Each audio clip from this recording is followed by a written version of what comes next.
Guys, ito yung harap ng Pebble Creek apartment. Papasok tayo, check natin. Ayan guys, ito yung itsura ng apartment. So this time, makikita nyo na, simulan na po natin videos. Tara, let's go po!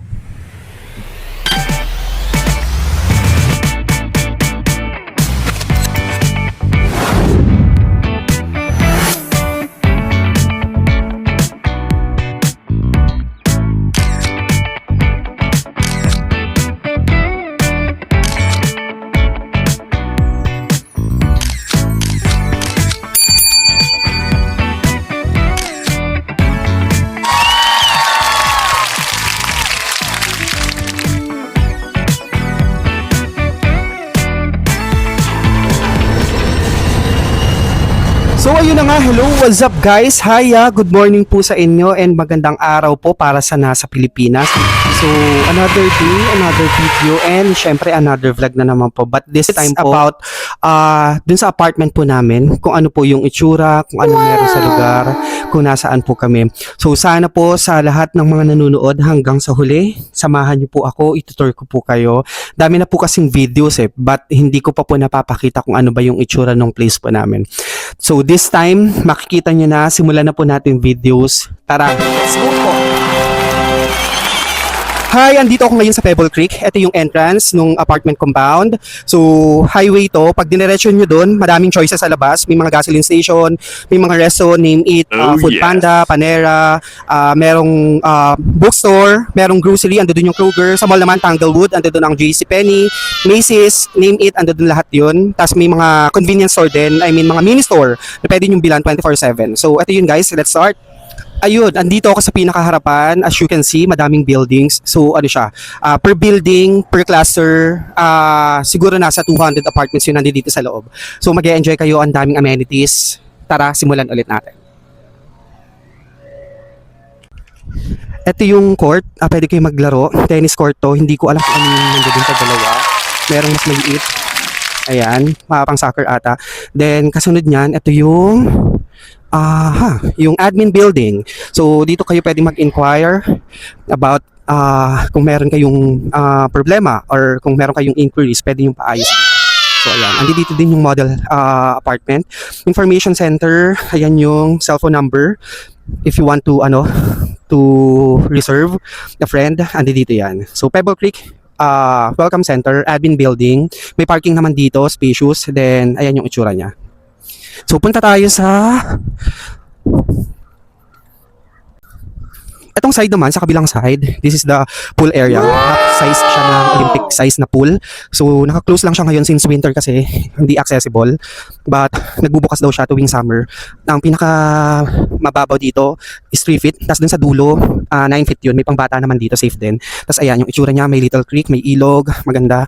Then is, ito naman yung gym sa ibaba. So dito sa ibaba yung gym. So guys, ito yung gym. Meron binibigay silang key, RFID na key. So every apartment merong isa nito para if ever kung gusto nyo mag-gym, anytime naman pwede dito, 24/7 bukas basta meron kang key. Tara, pasok tayo, check natin.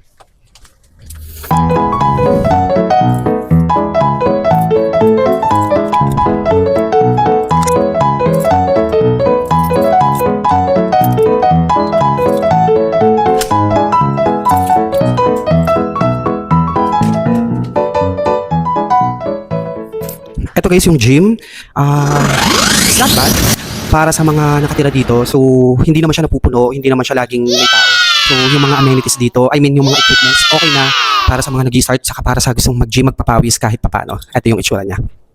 Merong CR, hiwalay, yung men's, and para sa women, may drinking fountain din. Pwede kayong refill ng water kung meron kayong dalang mug or meron kayong dalang lagayan ng water. Ayan, dito sa area na to, mga balls para sa mga babae.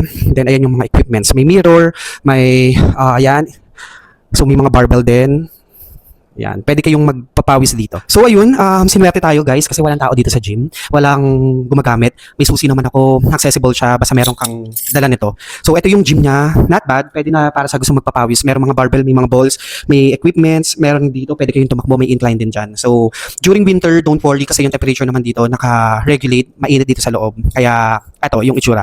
Yung sa clubhouse, hindi ko siya ma-access since kailangan ng permit kasi dun sa clubhouse. I mean dun sa function room. Ito naman guys, ito yung itsura ng amenities, yung clubhouse, saka yung function room sa gilid. May mini creek dito. Minsan may nakakita may turtle, saka merong, hindi ko alam kung anong tawag dun, basta meron dyan. So, ang ganda ng place, yung gym, tas function room sa taas. I cannot access kasi kailangan ng permit bago makapasok dun sa taas. Kabilan, tabi nung gym is yung poolside, so mag-e-enjoy talaga kayo dito. Then makikita nyo din dito. Andi dito yung admin. So, ito yung itsura ng harapan ng Pebble Creek, yung mga amenities niya. So, ayan.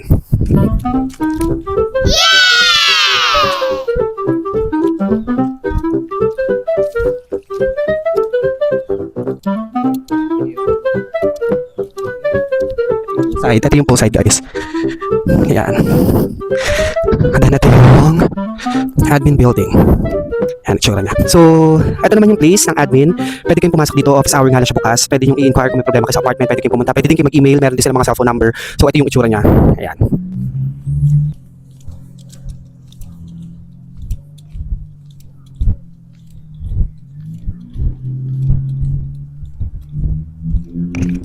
Yan, sa apartment. Ito ang itsura na. Ayan, dami guys. Malawak. Hindi ba? Ayan. Bakit tayo punta sa taas? So, dami guys. Ayun, andito ako ngayon sa barbecue area. Dito ako nag-video. Ipapakita ko lang sa inyo yung mga itsura ng mga apartment, pero usually ganyan yung itsura niya lahat. Cluster by cluster, may mga numbers naman, so hindi magliligaw kung sino yung bibisita sa inyo dito. So yung apartment natin dito sa Pebble Creek, we do have 2 bedrooms, 3 bedrooms. Then yung apartment nyo, may kasama ng microwave oven, refrigerator, oven. Tapos choice nyo kung pipili kayo ng apartment, meron din silang washer and dryer. So ayan, usually ganyan yung itsura niya guys. Ayan guys, ito yung itsura ng apartment.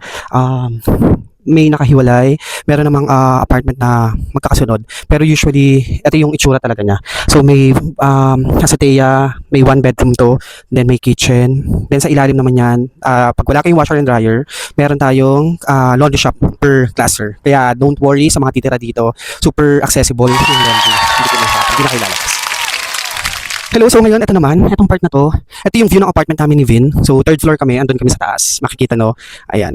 Super okay naman, maganda. Lalo na yung view, makikita mo yung mountains, makikita mo yung mga apartment, saka yung main road. Wow! Apartment compound. So, ayun guys, pabalik na ako sa apartment namin. Ayan yung mga itsura niya, makikita nyo. Then, itutur ko naman kayo dun sa sinasabi kong laundry area na meron per building. Wow! So, per laundry area, may 2 machine na for washer, sa dryer, 2 machine din. So, ang difference kasi niya sa apartment rentals, additional $300. So, malaki din. Ito yung apartment namin ni Vin. So, dito kami, nasa dulo kami. Since si Alvin kasi gusto niya tahimik, kaya ang ibinigay sa kanya ng agent yun dito sa dulo. Kaya hindi masyadong maingay, walang sasakyan na dumadaan. Kung sino lang yung mga nakatira, yun lang yung mga nagpa-park dito. Then sa ilalim nito, yung laundry area. Tara, itour ko kayo. Dali! Ito guys, yung itsura ng laundry area niya. Pwedeng yung puntahan. Open naman to 24/7. Meron tayong 2 machine. Ito yung washer. Tapos dryer, andi dito yung 2. So, per machine natin, ang ilalaglag nyo lang, kailangan quarter coins, $1.25. So, medyo mahirap nga lang magpapalit ng coins dito. Pero kasi kami, nagpapapalit kami sa Kruger, saka sa Tanglewood. So, meron kaming ka-close dun. Ka-close, pero yun, napapakausapan namin. Nagpapapalit kami ng $10. So far, okay naman. Ito yung mga machine. Hello guys. So, tapos na tayo sa laundry area. Nandito tayo sa entrance ng apartment. So, per apartment naman, merong mga mailbox dito. Dito nilalagay yung mga mail nyo kung wala kayo. Pero usually, pag may mga packages naman, hindi naman sila nangyayari dito. Ilalagay sa mga door yan. So, yan. Papunta na tayo sa exciting na part. Apartment tour na namin. Kaya, let's go. Tara.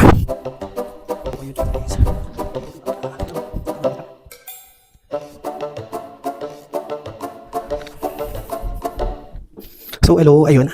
Nandito na tayo sa pintuan ng apartment namin. Ito yung harapan. So, may kapitbahay kami. 3. So, 1, 2, 3, 4. Ito yung sa amin. Tara, pasok tayo.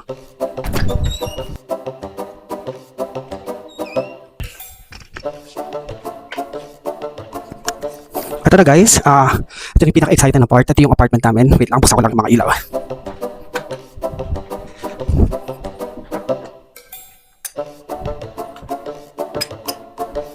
Ayun. Wait lang.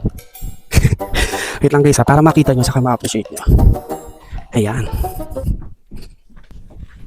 Yun, sa wakas, andito na tayo sa apartment. May itutur ko na kayo. So, bigyan ko lang kayo ng idea.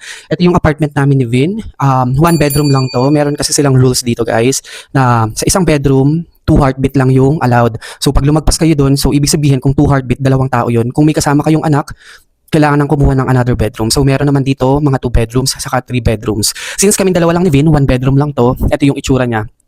Ito yung typical na makikita nyo na apartment dito. Pero I'm not sure kung meron sa ibang place or merong ibang apartment dito na kumpleto na yung gamit. Pero since nga dito kami napunta, bare talaga to, walang kalaman-laman. Yung kitchen lang yung may laman. May oven, merong refrigerator, saka washer para doon sa mga dishes. So usually, walang outlet yung mga ceiling na to dito sa living area and dun sa bedroom. So ang means lang para maliwanagan is bumili ng lamp. So sila naman nila Vin, yung mga kasamahan niya nag-usap-usap. So kung ano yung mas nakakatipid, sasabihin dun sa isa. So ito, itong mga lamp na to nakita namin sa Walmart. Ayan, binili namin. So madami siya. 1, 2, 3, 4, 5, 6. Dalawa dito sa living area. Ito, dito sa waiting area, itong kinakaupuan ko. Yan yung mga lamp namin para maliwanag. Then usually ang ilaw dito puro warm white. So pinalitan namin ng daylight na ilaw para mas maliwanag since yun nga nalulungkot kami ni Vin pag ganun yung klase ng ilaw kaya pinalitan namin ng puti. So start na tayo. Ito yung living area. Yan, hindi ko lang alam kung ano yung sukat niya guys. Sorry. Kung wala akong idea regarding that one. Pero ito yung itsura niya. Ayan, yung dalawang lamp. Pag gusto namin ng yellow na light, yung kabila yung bubuksan namin. Pag gusto naman namin na white, may choices din kami, yun lang yung binubuksan namin. So tipid-tipid din sa kuryente. Ayun, pakita ko sa inyo, ito yung living area, may TV yan, binili din namin yung TV. Tapos ito yung azotea o yung balkonahe. So ayan yung view niya, usually makikita niyo sa mga videos ko to. Dito ako nakapeso sa lugar na to. Tapos bumili din kami ng tables and chairs para kung if ever, kung gusto namin mag-coffee, kung gusto namin magkwentuhan ni Vin, doon kami pupunta. So ayan yung view niya sa labas, napakaganda. Makikita mo yung katapat na apartment, yung main road, matatanaw mo din doon sa labas, and yung mga mountains, saka yung mga bahay doon sa likodan ng mga apartment na yun. Eto siya guys. Ayan. Tapos dito din kami nagsasampay ni Vin. Pag yung laundry namin, super dami. May sampayan din kami dito. Ito yung itsura niya. So, ayan. Ayan guys. Ayan. May TV kami. Then, nakakonect naman to. Nagpa-connect si Alvin sa internet. So, 24/7, I do have an access sa internet. So, ayan. Yan yung itsura niya.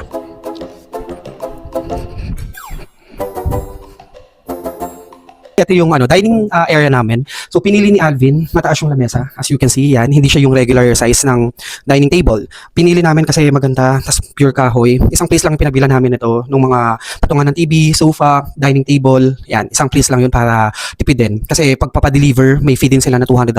So minaximize na namin yung oras namin, lahat ng kailangan na furniture, doon na namin binili para isahang deliver na lang. So ito yung itsura niya. May ceiling fan, pag summer pwede nyo magamit. Pero usually kami ni Vin, hindi na kami nag-aircon ngayon since winter naman sobrang lamig.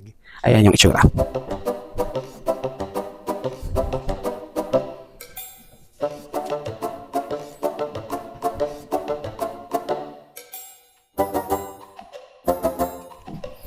So ito guys, ito yung pinaka-favorite na place ko dito sa apartment. Since ako yung nagluluto, ako yung sa lahat, ito yung pinaka-paborito kong lugar dito. Ito yung kitchen namin. Maliit lang siya, pwede na pang dalawahan. Ito yung ref, kasali siya dun sa renta. Meron ding oven, andi dito sa katabi ko. Tapos yung washer para sa mga hugasin, andi dito siya. Ito yung itsura niya. Ito guys, sorry sa ingay. May view din tayo dito guys, ayan. Same din yung view. Nakikita ninyo.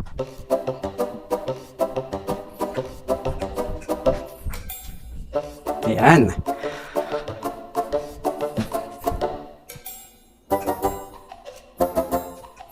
For the coffee section, yan, meron kami kape, sugar, creamer, then yan, may mga tea din, pwede kang mamili. May for sleep, then tea haven, favorite ko yan yung mango green tea, so masarap siya. Ayan. Pagdating naman sa mga appliances, mga utensils, mga pinggan, ayan, mga pinggan, baso, lahat ng kailangan mo andyan dyan, sa isang side. Ayan. Tapos yan. So dito naman sa kabilang side, may favorite, andyan yung mga wine. Ayan, ayaw pa bawasan ni Vin, joke lang. Yan. Pag nakikita ko ng pisan ko sa taas ng ref, sasabihin niya sa akin, Filipino talaga yung bahay kasi merong laman sa taas ng ref. Ayan. Ayun, since natapos na tayo dito sa kitchen, itutur ko kayo papasok ng bedroom, our private place ni Vin. So tara, sama kayo. Yan. So ito guys, may maliit na hallway, papasok ng bedroom. Itong door na to, ito yung CR, tapos meron dalawang cabinet dito, pwede nyo lagyan ng mga things niyo kung wala na kayong paglalagyan na iba. So ang ginawa namin ni Vin, itong sa kabilang side, yung mga shoes, then dito yung mga importante, plancha, yung luggage namin ni Vin, mga gamit sa laundry. So dito namin. Ayan, itutur ko kayo, pinakahuli na yung bedroom. So ayan, ito yung isang cabinet, mga shoes namin ni Vin, dyan yung makikita. Ayan. Okay. Then, dito sa kabilang side, mas malaki yung space niya, mas malaki. Andi dito yung mga other things, mga towel, laundry, ayan, tissue, so name it. Ayan, medyo makalat lang. Ayan yung itsura niya. Okay. So, ito yung ano, CR or bathroom.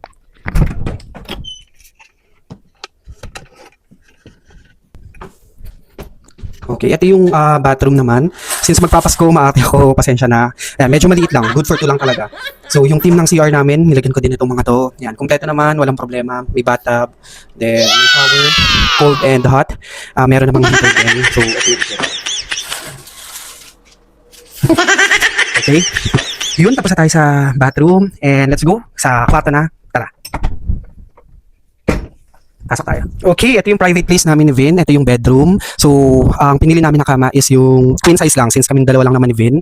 Maganda din yung view dito guys since yun nga, nasa magandang side kami dito ng apartment. Maganda yung tanawin. So, pwede mong itaas to. Hindi kasi siya nahihila eh. Sorry. Ayan.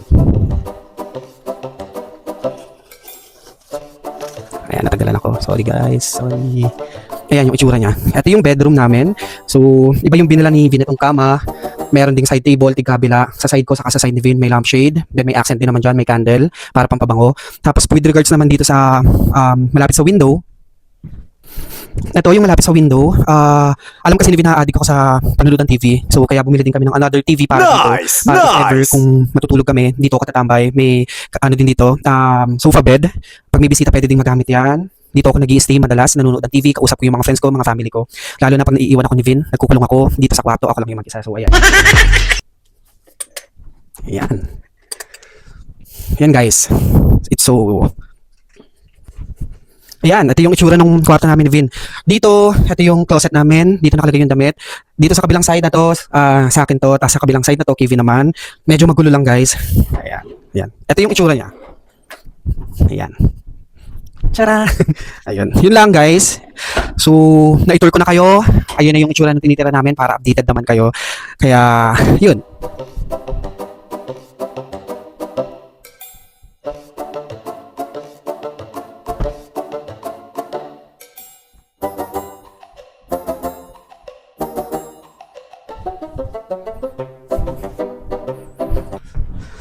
Ayun, sa wakas, na-tour ko na din kayo dito sa place namin, sa apartment namin, nakita nyo na lahat.